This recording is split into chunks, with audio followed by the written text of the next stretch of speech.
What's good guys, my name's Dominicus and welcome to my channel. So this is my first video and in it I'm going to be showing you how to find any and as many Pokemon as you want in Pokemon Go. It does depend on how far you're willing to go in game of course, but you get the point.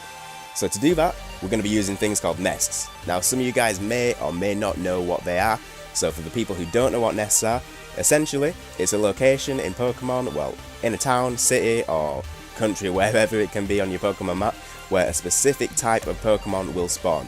And it can be 1, 2, 3, 4 at a time, but basically whenever you go to that location, that Pokemon will most likely be there, in numbers or just on its own. Now essentially there are two ways you can find these nests. Option A is you can walk around until you find one. You probably will eventually stumble across a couple of them, but maybe not as fast as you want to. Or you can use option B, which is use an app or a third party program, aka an app. Don't get me wrong here, it is very possible to just find nests by walking around on your own, but it's going to take some time.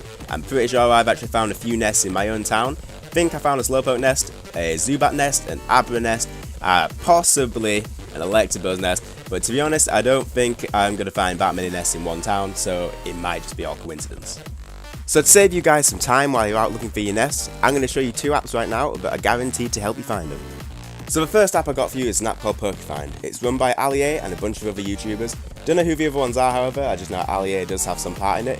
It is player based, which means you won't be getting a ban from Niantic for using an app that interferes with the servers. Uses real-time location just like Pokemon Go does, so while you're in the app walking around it's going to show you exactly where you are. Has a bunch of useful features on it, has an IV calculator, an evolution calculator, which will show you your estimated CP for your Pokemon's evolution, and finally it has the map. And this is going to be how you're finding your Pokemon nests. So how the app works is that while players are walking around catching Pokemon, any they come across, they go ahead and record it on the Pokefind app with the location of that Pokemon.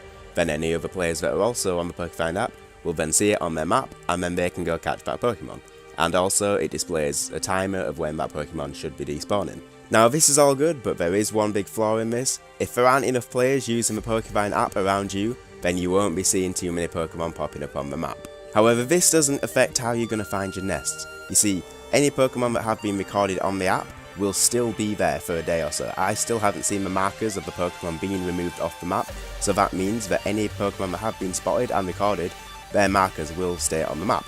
Meaning, if you see a collection of the same Pokemon stacked up in one area, that is probably where you're going to find a nest. And using that method, I've actually managed to find myself a Slowpoke nest, or at least what I think is a Slowpoke nest. It isn't a confirmed one, but every time I've gone to that location, there has been a Slowpoke there.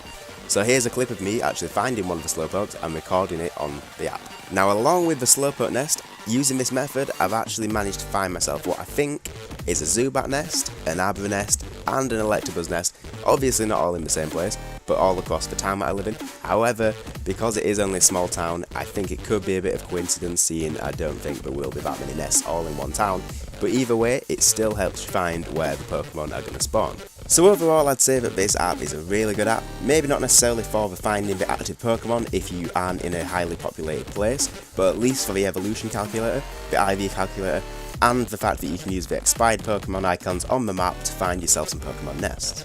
Alright, so now we've gone through Pokefind, let's move on to the next app I've got for you. This one's called Poketracker, however in the App Store it's called Pokelookup, so just keep that one in mind. It's run by a guy called Joe Haggerty. I don't know if it's part of the company or if it's just him making it, but either way it works great. It has some really cool features on it. It's got very precise Pokemon locations and their despawner timers. It also has notifications for when new Pokemon pop up on the map, so it'll come through on your screen saying that, for example, an Electabuzz has spawned or a Magmar has spawned or whatever like that. You can also choose those notifications, so say you don't want to see loads of Pidgeys or Weedles, Caterpies, anything like that, you can turn all of those off, just keep the ones on that you want to see. It's got 3 different modes. I think it's a driving mode, walking mode or jogging mode, something like that. It has some different modes anyway for different speeds that you're travelling at. It has a run in the background mode, which is really awesome, so you can be on Pokemon Go, and then at the same time you can have it running in the background, so anytime a new Pokemon spawns it'll come up on your screen saying that Pokemon has spawned and where it is. And ultimately, with all that in mind, this is going to be how you find nests, and also of course any Pokemon you want to find. Now, because this app has all these great features, I will highly recommend it. The only bad thing about the app is it does claim it's player based and doesn't interfere with any of the Niantic servers. However, because the Pokemon locations and their despawn timers are so precise, I don't know exactly how true that is.